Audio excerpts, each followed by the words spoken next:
Okay, you're going to find this one a little bit tricky. I say that all the time in physics because often things are a little bit tricky. That's why physics is tricky. All right, how do you feel? This is where we get into this situation with, I think, what some people call centrifugal force. You'll hear it.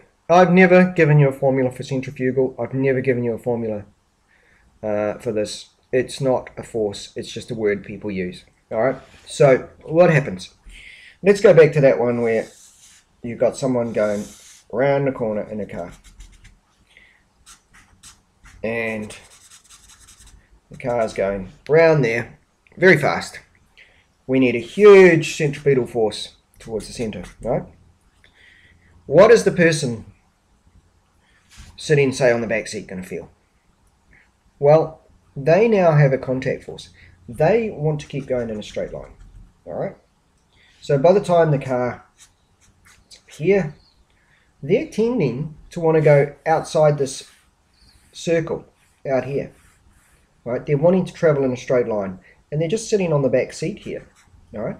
So they want to tend to fly up there, not to go around this corner. What stops them? Well, first it's just the friction on the seat if you go around in a nice way. So you need a centrifugal force just like the car to go around the circle. So your seat can provide the force if you're not going too fast. When you start to go really, really fast, you will be pulled. You will tend to want to go in a straight line. The car's going in a circle, so it's the side of the car that would push on you. No door, and no seatbelt, and you would just fly along that tangent.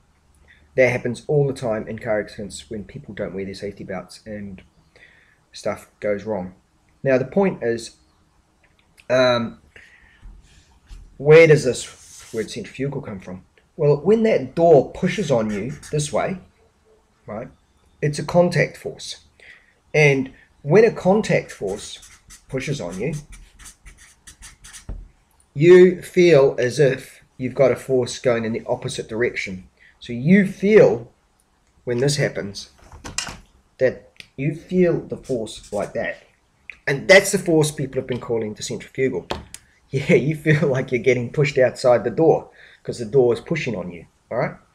This comes back to this whole business with, actually I won't use that. I'll use a person standing on the ground. You have a weight force. Do you feel it?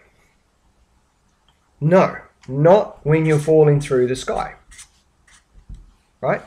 You have the same weight force when you're falling through the sky that you do when you're standing on the ground, but you don't feel it. So you don't feel the weight force. It's not a contact force. You seem to only feel a field force like gravity. And I think it's because with a field force, every atom in your body is being acted on at the same time. So there's no difference anywhere for you to feel that something is happening. You're being accelerated at a constant rate, every atom in your body. All right. Really big objects, there might be a difference in gravity between one end and the other, so they might have a little difference of feeling, but with a person, you won't notice anything. But when you're standing on the ground, you have a support force. The support force is contact. You feel a contact force, and you feel it in the opposite direction. So the support force is up, you feel a force down.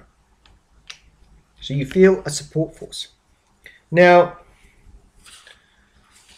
hopefully you've got that. What about a situation like this? You're sort of swinging on a swing, right? And you're going round. It's one of those ones where you've got a pole and you swing roundy, roundy, round, like in a fairground. What keeps you going in a circle? Well, a centripetal force, right?